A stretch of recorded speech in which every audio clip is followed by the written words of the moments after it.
श्री राम जन्मभूमि अयोध्या के कार्यक्रम को 1949 में आगे बढ़ाने में भी महाराज बलरामपुर का बहुत बड़ा योगदान था। और आज ये हम सब के लिए गौरव का क्षण है कि जिस धरती को अपनी कर्म भूमि के रूप में गौरवान्वित किया स्वर्गीय अटल बिहारी वाजपेयी जी ने, जिस क्षेत्र को विकास की एक नई आभा के साथ आलोकित करने का कार्य किया, भारत रत्न नानाजी देशमुख ने, नानाजी देशमुख जी ने जो कार्य किया इंडिया कॉरिडोर में, उनकी विरासत आज भी हम सबको एक नई प्रेरणा प्रदान करता है। आज के इस अवसर पर जब थारू संग्रहालय का लोकार्पण का कार्यक्रम यहां पर संपन्न हो रहा है, मैं अपने जनजातीय समुदाय से जुड़े हुए, थारू जनजाति से जुड़े हुए आप सभी उपस्थित भाइयों और बहनों को हृदय से बधाई देता हूं। प्रदेश सरकार की ओर से आप सबका अभिनंदन करता हूं। भाइयों बहनों, आज का दिन हम सब के लिए अत्यंत महत्वपूर्ण है और महत्वपूर्ण इसलिए है क्योंकि एक और हम यहां पर आजादी के अमृत काल के प्रथम वर्ष में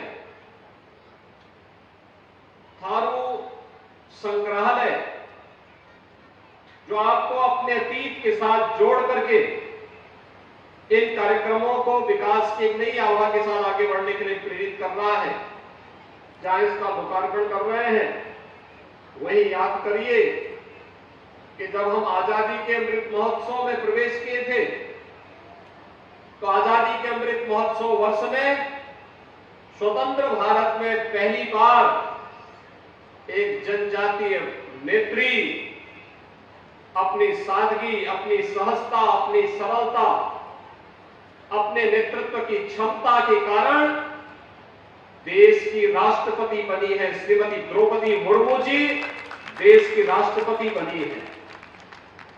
आज का उद्घाटन इसलिए भी महत्वपूर्ण है जब हम यहां पे जनजातीय संग्रहालय का लोकार्पण कर रहे हैं और वह भी अपने आदरणीय राष्ट्रपति के जन्मदिन की पूर्व संध्या पर एक कार्यक्रम हो रहा है। श्रीमती द्रौपदी मुर्मू जी के जन्म दिवस की पूर्व संध्या पर इस कार्यक्रम को हम कर रहे हैं। ये पूरे भारतवासियों का और जनजातीय समुदाय के सम्मान के गौरव का प्रतीक संग्रहालय बने, इस दृष्टि से आज मैं विशेष रूप से बलरामपुर जनपद में आया हूं।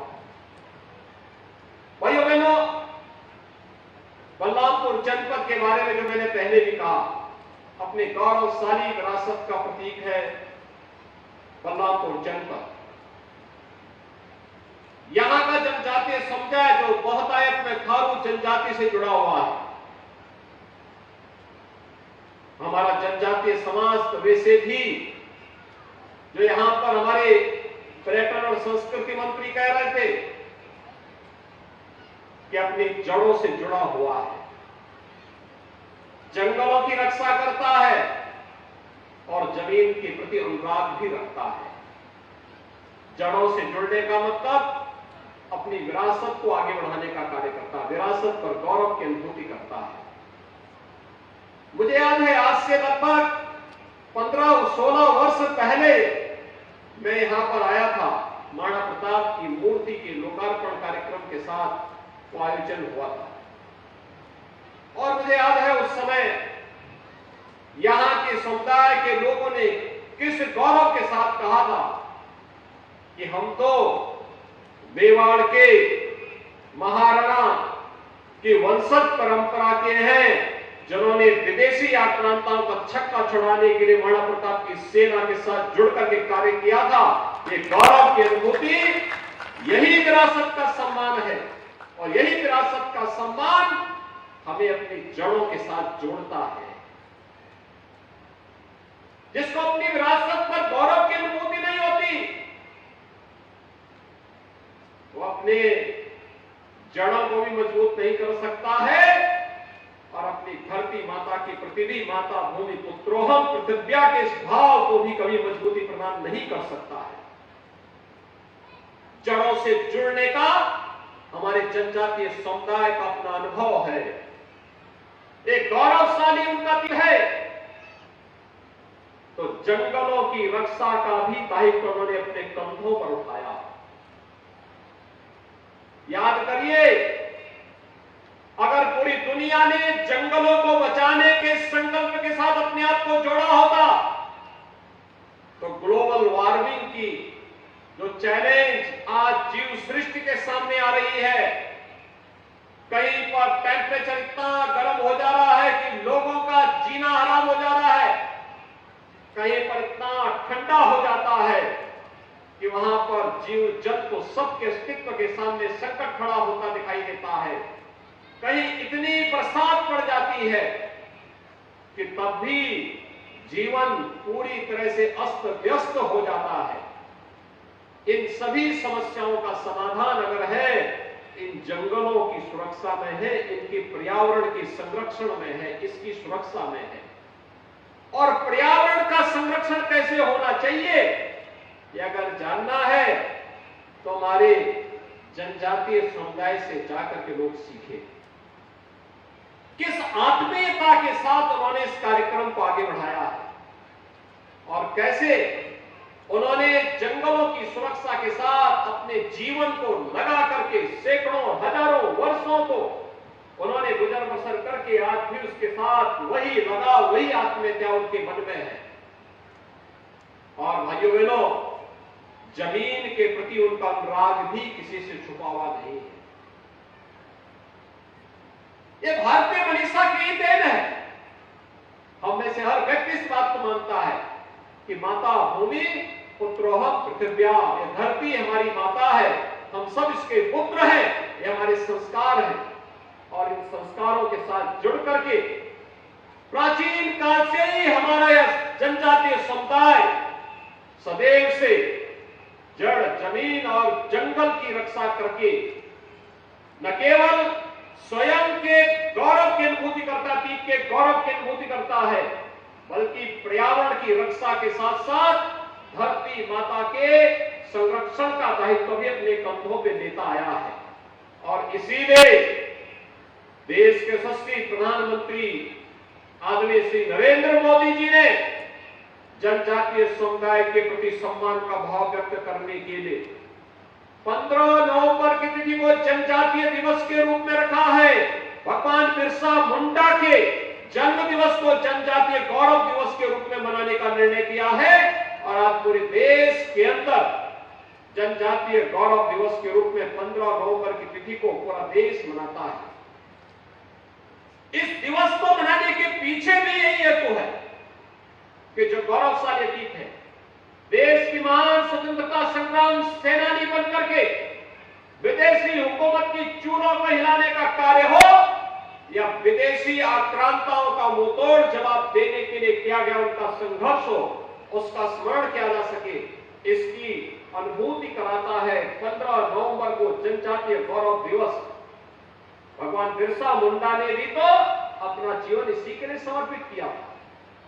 थारू समुदाय के लोगों ने महाराणा प्रताप के सेना का हिस्सा बनकर के विदेशी हुकूमत को भारत की धरती से खदेड़ने के लिए और अंतिम दम तक लड़ने के, धरती माता की रक्षा करने, उन किसी भी प्रकार के आक्रांताओं को भारत की धरती पर बर्दाश्त नहीं करेंगे, इस संकल्प के साथ महाराणा की सेना के साथ चल करके लड़ करके भारत की सुरक्षा में, धर्म और संस्कृति की रक्षा में अपना योगदान दिया था।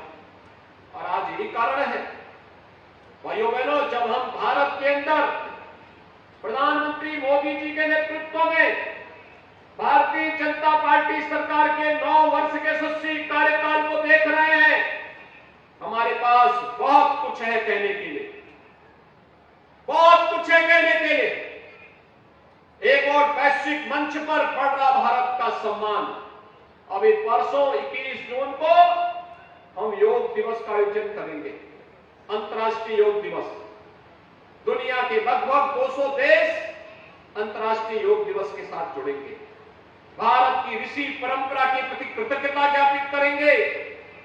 शरीर और मन से कैसे व्यक्ति स्वस्थ रह सकता है, इसकी एहसास भी करेंगे, योग के साथ जुड़कर उसका एहसास भी करेंगे। भाइयों बहनों, एक तरफ विरासत को सम्मान देने का एक कार्यक्रम, प्रयागराज कुंभ को आपने देखा होगा, दुनिया के अमूर्त सांस्कृतिक धरोहर के रूप में कुंभ को मान्यता देना, ये भी प्रधानमंत्री जी के कारण हुआ। भारत की सांस्कृतिक और आध्यात्मिक धरोहर को वैश्विक मान्यता मिल रही है, विश्व में भारत का सम्मान बढ़ रहा है। आपने देखा होगा, आज ही प्रधानमंत्री जी अपने 6 दिवसीय दौरे पर दुनिया के तमाम देशों में गए हैं। मिस्र और अमेरिका की उनकी यात्रा एक बार फिर से यादगार बनने वाली है। वैसे ही जैसे 19 मई से लेकर के 24 मई के बीच 6 दिवसीय उस यात्रा के दौरान आपने देखा होगा कि प्रधानमंत्री जी दुनिया के जिन भी देशों में गए, पापुआ न्यू गिनी हो, जापान हो, ऑस्ट्रेलिया हो, इन सभी देशों में प्रधानमंत्री जी को जो सम्मान मिला वह अभिभूत करने वाला है, प्रत्येक भारतीय के गौरव को बढ़ाने वाला है। आज वैश्विक मंच पर आप देखते होंगे, जहां कहीं भी संकट खड़ा होता है, दुनिया संकट मोचक के रूप में प्रधानमंत्री मोदी जी की ओर देखती है, भारत की ओर देखता है, आशा भरी निगाहों से भारत की ओर देखता है। यह वैश्विक मंच पर भारत का बढ़ता हुआ सम्मान है, तो सुरक्षा का बेहतर वातावरण भारत के अंदर बनना।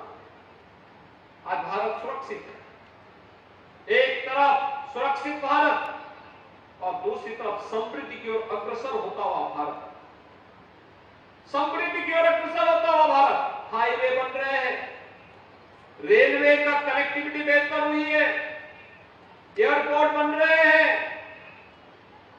इंटरस्टेट कनेक्टिविटी बेहतर हुई है, गांव-गांव को सड़कों से जोड़ने का कार्य हो रहा है, हर घर बिजली और हर घर नल की योजना साकार हो रही है। लोक कल्याणकारी और गरीब कल्याणकारी योजनाओं में एक नए मानक 9 वर्ष के अंदर प्रधानमंत्री मोदी जी के नेतृत्व में भारतीय जनता पार्टी सरकार ने गढ़े हैं। भाइयों बहनों, आज से 9 वर्ष पहले एक सपना था कि गरीब को भी मकान मिलेगा, लेकिन आज ये सपना साकार हुआ है। देश के अंदर 3.5 करोड़ गरीबों को जहां आवास मिले, वहीं अकेले उत्तर प्रदेश में 54 लाख गरीबों को एक आवास प्रधानमंत्री आवास योजना के अंदर देने का कार्य किया गया है।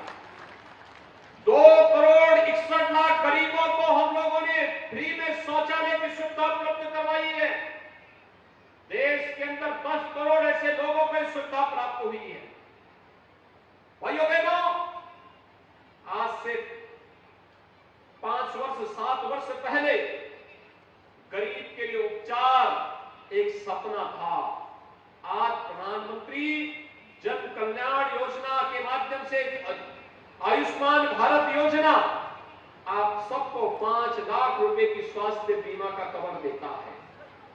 आज इसकी कोई समस्या नहीं कि व्यक्ति बीमार पड़ा और उसके बाद परिवार में इस बात के लिए लोग दुखी है कि उपचार कैसे होगा।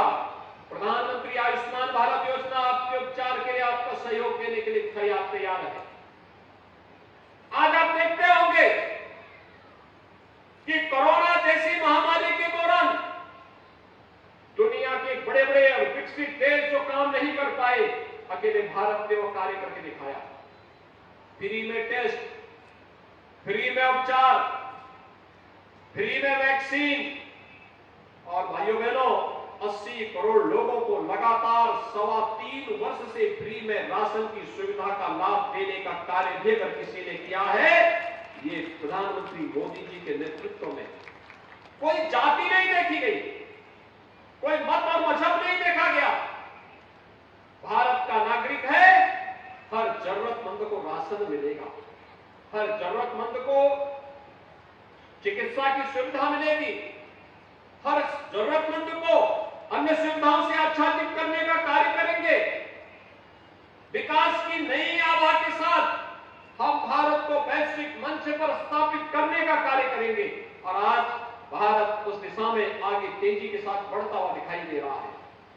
भाइयों बहनों, बलरामपुर जनपद के बारे में जैसे मैं पहले भी कह रहा था, यह हम सबके लिए गौरव की बात है। आदिशक्ति मां पाटेश्वरी का आशीर्वाद सदैव से इस जनपद और इस कमिश्नरी और इस क्षेत्र के लोगों को प्राप्त होता रहा है। आदिशक्ति मां पाटेश्वरी के धाम में भी एक थारू जनजाति का एक छात्रावास संचालित होता है 1993-94 से। 100 बच्चे वहां रह करके नित्य स्कूल जाते हैं, वहां पढ़ते हैं। उन बच्चों की संस्कार और उनके समर्पण को देख करके हमें थारू जनजाति के लोगों के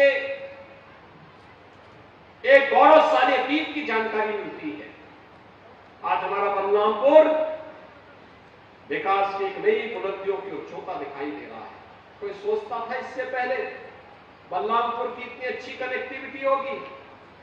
आज तो बलरामपुर में एक मेडिकल कॉलेज का निर्माण भी होने जा रहा है स्वर्गीय अटल बिहारी वाजपेयी जी के नाम पर। बलरामपुर में केजीएमयू के सैटेलाइट सेंटर के रूप में मेडिकल कॉलेज की स्थापना का कार्य युद्ध स्तर पर आगे बढ़ चुका है। बलरामपुर जिले में थारू संग्रहालय का लोकार्पण का कार्यक्रम संपन्न हो रहा है। बलरामपुर जनपद अब तेजी के साथ बढ़ता हुआ एक ऐसा जनपद है जो आज से 5 वर्ष पहले 6 वर्ष पहले आकांक्षात्मक जनपद था। शिक्षा के क्षेत्र में पिछड़ा माना जाता था, स्वास्थ्य की सुविधाओं में पिछड़ा माना जाता था, कृषि और जल संसाधन के मामले में पिछड़ा माना जाता था, स्किल डेवलपमेंट और रोजगार में पिछड़ा माना जाता था, फाइनेंशियल इंक्लूजन में वित्तीय समावेशन में पिछड़ा माना जाता था। लेकिन अब आकांक्षात्मक जनपद से उभर करके एक विकास की प्रक्रिया के साथ विकसित जनपद की श्रेणी में तेजी के साथ बलरामपुर जनपद ने कदम बढ़ाए हैं और विगत 3 वर्ष के अंदर बलरामपुर जनपद ने जो छलांग लगाई है वह बहुत सराहनीय है। लेकिन इस मोमेंटम को बनाए रखने के लिए हमें निरंतर प्रयास करना होगा, सबको सामूहिक रूप से प्रयास करना होगा। बलरामपुर जनपद आज दिशा में आगे बढ़ चुका है। सड़क की कनेक्टिविटी अच्छी हुई है, रेल की कनेक्टिविटी और अच्छी करने के प्रयास हो रहे हैं। बलरामपुर के बगल में ही श्रावस्ती में एयरपोर्ट का निर्माण हो रहा है और यही नहीं, उच्च शिक्षा के लिए अब आदिशक्ति मां पाटेश्वरी के नाम पर एक विश्वविद्यालय के निर्माण का कार्यक्रम भी इस कमिश्नरी के लिए स्वीकृत किया जा चुका है। यानी ये चीजें दिखाती हैं कि विकास की प्रक्रिया किस तेजी के साथ आगे बढ़ी है। और आज जब मैं यहां पर आया हूं, हमने तय किया है थारू जनजाति हो, गौड़ जनजाति हो, हमारा मंत्री तो गौड़ी जनजाति से, थारू जनजाति हो, गौड़ जनजाति हो, बुक्सा हो, चेरो हो या फिर सहरिया हो, ये सभी को हम 100% सेचुरेशन की तरफ लेके जाएंगे। यानी 100% सेचुरेशन का मतलब जिन परिवारों के पास जमीन नहीं होगी उनको जमीन के पट्टे उपलब्ध करवाने के कार्य होंगे। वनाधिकार कानून के अंतर्गत इस प्रकार के संशोधन किए जा चुके हैं। अभी मैं परसों सोनभद्र में था और हम लोगों ने वहां पर 11,000 ऐसे परिवार थे जिनके पास अपने पट्टे नहीं थे जमीन के। उन 11,000 परिवारों को पट्टा देने की स्वीकृति वहां पर दी है। और यहां पर भी 5 गांव ऐसे थे जो वनटांगिया गांव थे, जंगल उन्होंने लगाए लेकिन उनको कभी आजादी के बाद सम्मान और अधिकार नहीं मिल पाया। आज उन्हें राज्य सरकार ने अनुमति दे दी, राजस्व गांव की गांव के रूप में मान्यता दी। आज उनको सब कुछ अपने पास है और हमने तय किया है कि वनवासी हो, चाहे यहाँ पर थारू जनजाति हो या वनटांगिया हो, उन्हें पट्टा देने के साथ साथ सबके पास, जिनके पास अपना आवास नहीं, सरकार उनका पक्का आवास बनाने का कार्य भी करेगी। एक एक आवास उन सबको उपलब्ध करवाने का कार्य भी करेगी। राशन कार्ड उनको उपलब्ध करवाएगी, घर में शौचालय की सुविधा उपलब्ध करवाने का कार्य भी करेगी। निराश्रित महिलाओं को निराश्रित महिला पेंशन, जो निराश्रित बुजुर्ग हैं उनको वृद्धावस्था पेंशन, दिव्यांग जनों को दिव्यांग पेंशन उपलब्ध करवाने का कार्य सरकार भी करेगी। और हर जरूरतमंद को, जो गरीबी रेखा के नीचे जीवन यापन कर रहा है, और एक आयुष्मान भारत की 5 लाख रुपए की स्वास्थ्य बीमा का कवर देने का काम भी सरकार करेगी। गरीब बच्चों के लिए आश्रम पद्धति विद्यालय, जो बच्चे स्कूल नहीं जा पाते, आज भी दूर दराज के क्षेत्रों में रह करके स्कूल से वंचित हैं, उन बच्चों के लिए आश्रम पद्धति विद्यालय के माध्यम से फ्री एजुकेशन के साथ साथ uniform free, bag books free, जूते मोजे भी उनको उपलब्ध करवाए जाते हैं और साथ साथ स्कॉलरशिप की सुविधा भी दी जाती है, जिससे वे अच्छी पढ़ाई कर सके, आधुनिक पढ़ाई कर सके, आगे बढ़ सके और उन्हें आगे बढ़ाने के लिए अनेक अन्य कार्यक्रम चल रहे हैं। मुझे जो बताया गया, यहाँ पे थारू बाहुल्य गांवों को बेहतर कनेक्टिविटी देने का कार्य हुआ है। कहीं सीसी रोड बनाए गए हैं, कहीं इंटरलॉकिंग की रोड बनाए गए हैं, बिजली की व्यवस्था और सोलर पैनल उपलब्ध करवाने के कार्य भी किए गए हैं, हर घर नल की योजना के साथ जोड़ने का कार्य भी हो रहा है। और साथ साथ अभी मैं देख रहा था जो प्रदर्शनी लगी हुई है, वास्तव में ईश्वर ने इन्हें एक हुनर भी दिया है। इनकी हाथ की सफाई, कितनी अच्छे ढंग से कलाकृतियों को बनाने का कार्य सभी लोग करते हैं और इसको एक मंच भी मिलना चाहिए। इसीलिए आज यहां पर प्रभारी मंत्री के साथ पर्यटन मंत्री भी आए हैं, समाज कल्याण और जनजाति कल्याण के मंत्री भी आए हैं। कॉमन फैसिलिटेशन सेंटर बना करके जनजातीय समुदाय अपना सामान वहां पहुंचाए, उनका दाम उन्हें मिले और फिर उसे मार्केट की सुविधा उपलब्ध करवाने का कार्य प्रशासन और शासन करेगा, जिससे इनकी आमदनी को और अधिक आगे बढ़ाया जा सके, इनकी आमदनी में वृद्धि की जा सके। ये जो संग्रहालय है, ये संग्रहालय आपकी विरासत को आगे बढ़ाने का, उसको विकास के साथ जोड़ने का, उससे आने वाली पीढ़ी को गौरव की अनुभूति कराने का एक अवसर प्रदान करेगा। और इसलिए संग्रहालय के संरक्षण के साथ साथ यहां पर नियमित रूप से लोगों का आवागमन हो, लोग देखें।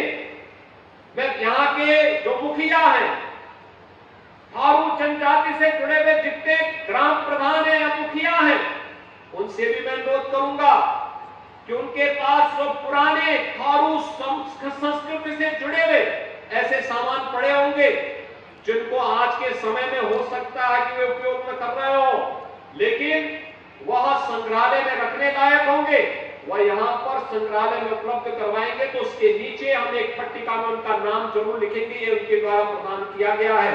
तो इस संग्रहालय के साथ उनका नाम भी हमेशा के लिए अमरता की ओर बढ़ जाएगा।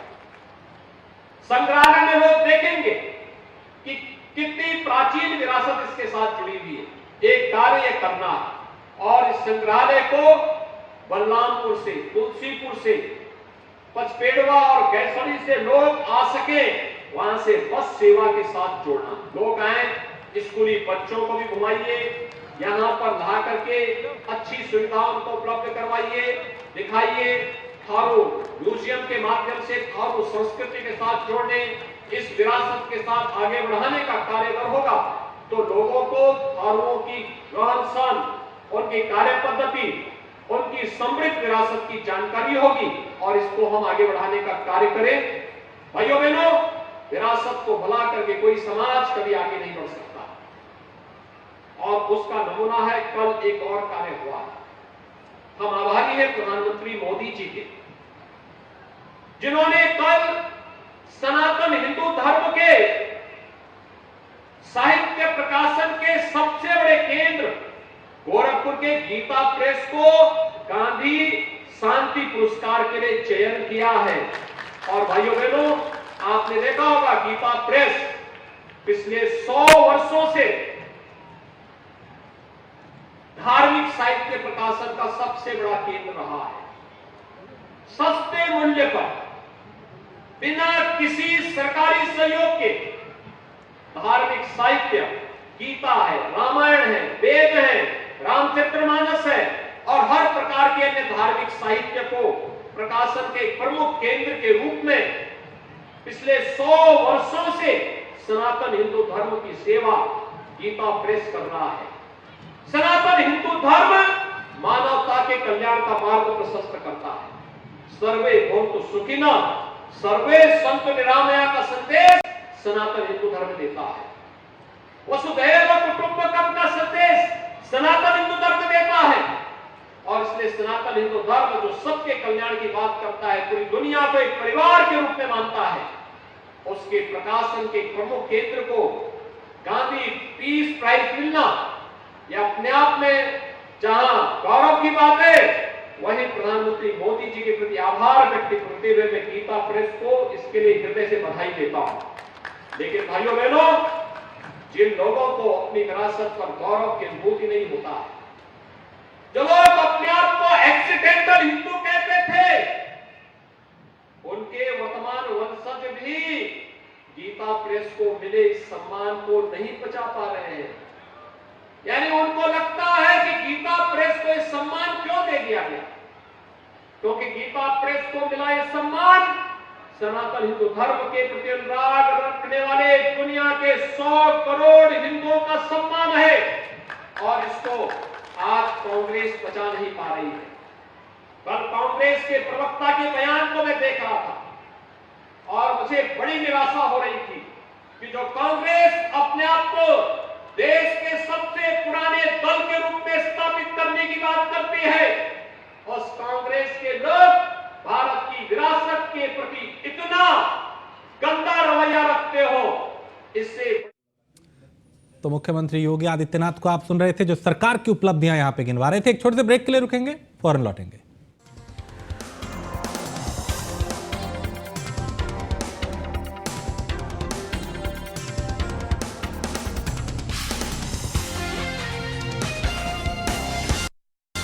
कैंट देता है 100% प्योर पानी और 4 साल तक फ्री सर्विस। प्योर पानी में मिनरल्स बने रहते हैं। कैंट देता है सबसे शुद्ध पानी। जॉइंट पेन के लिए डॉक्टर ऑर्थो ऑयल के अमेजिंग रिजल्ट सबको पता है, पर क्या आपको पता है कि पुराने और ज्यादा बिगड़े दर्द के लिए डॉक्टर ऑर्थो ऑयल के साथ साथ डॉक्टर ऑर्थो कैप्सूल्स को भी रेगुलर यूज करना चाहिए। ये कोई टेम्पररी पेन किलर नहीं, आयुर्वेदिक औषधि है।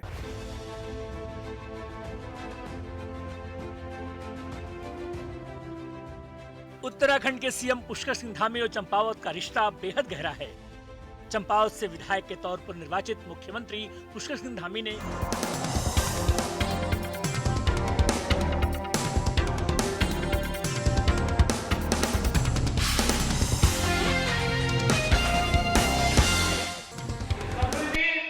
भारत की सुरक्षा और भारत के स्वाभिमान के लिए निरंतर कार्य करते रहेंगे। एक बार फिर से थारू जनजाति से जुड़े हुए आप सभी उपस्थित भाइयों और बहनों को इस बात के लिए आश्वस्त करता हूं कि डबल इंजन की भाजपा की सरकार सदैव आपके साथ में है, आपके हितों को संरक्षण देने के लिए प्रतिबद्ध है, आपको हर प्रकार की सुरक्षा और समृद्धि के मार्ग पर अग्रसर करने के लिए पूरी प्रतिबद्धता के साथ कार्य करेगी। इस विश्वास के साथ मैं आप सबके प्रति हृदय से शुभकामनाएं व्यक्त करते हुए अपनी वाणी को यहीं पर विराम देता हूं। धन्यवाद। जय हिंद। बहुत धन्यवाद। अपने सकारात्मक और प्रेरणादायक उद्बोधन से आप सभी को परमादर